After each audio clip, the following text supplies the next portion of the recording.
जिस राजनीतिक दल का विधायक सूबे में, उस राजनीतिक दल की सरकार। जी हाँ, आप सही सुन रहे हैं।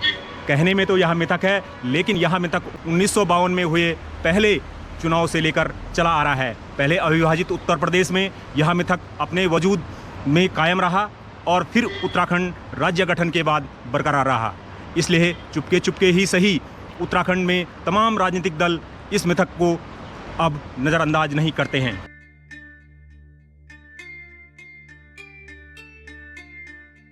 यूं तो गंगा उद्गम स्थल गंगोत्री धार्मिक लिहाज से पूरे देश दुनिया में विशिष्ट है, लेकिन उत्तराखंड की सत्ता से जुड़ा गंगोत्री विधानसभा इसे खास बना देता है।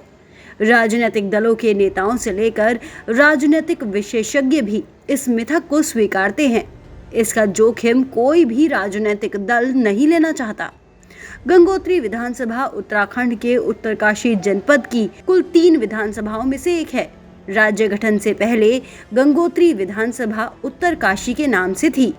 इस सीट के बारे में मिथक है कि जिस भी दल का विधायक गंगोत्री सीट से जीतता है, प्रदेश में सरकार उसी की बनती है। अगर कोई निर्दलीय विधायक जीतता है तो वह जिस पार्टी में शामिल होता है उसकी प्रदेश में सरकार बनती है। देश आज़ादी के बाद 1952 से लेकर आज तक गंगोत्री उत्तरकाशी से जिस भी दल का प्रत्याशी विधानसभा में चुनाव जीत के जाता है उसी की सरकार बनती है। और ये मिथक 1952 से लेकर आज तक कायम है। 1952 में पहली बार जैन सिंह बिष्ट यहाँ से चुनाव लड़े थे और निर्दलीय के रूप में, और फिर कांग्रेस में शामिल हो गए, उन्हीं की सरकार बनी। और 1957 में दोबारा से वो निर्विरोध चुनाव जीते और कांग्रेस में शामिल हुए। तब से लेके आज तक ये मिथक कायम है। और उत्तराखंड 2000 में उत्तराखंड बन गया था और 2002 से यहाँ पे 4 बार चुनाव हो गए हैं और जिसकी भी दल का यहाँ से विधायक जीता है उसी की सरकार बनती है। और ये मिथक आज तक कायम है और मुझे लगता है आने वाले समय में भी कायम रहेगा।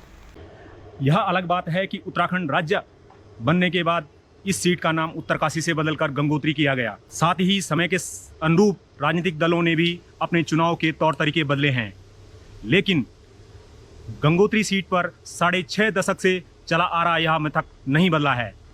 राज्य में एक बार फिर से विधानसभा चुनाव दहलीज पर है। ऐसे में गंगोत्री की यह मिथकीय सीट सीमांत होते हुए भी सूबे में सरकार बनने तक चर्चाओं का केंद्र बनी रहेगी।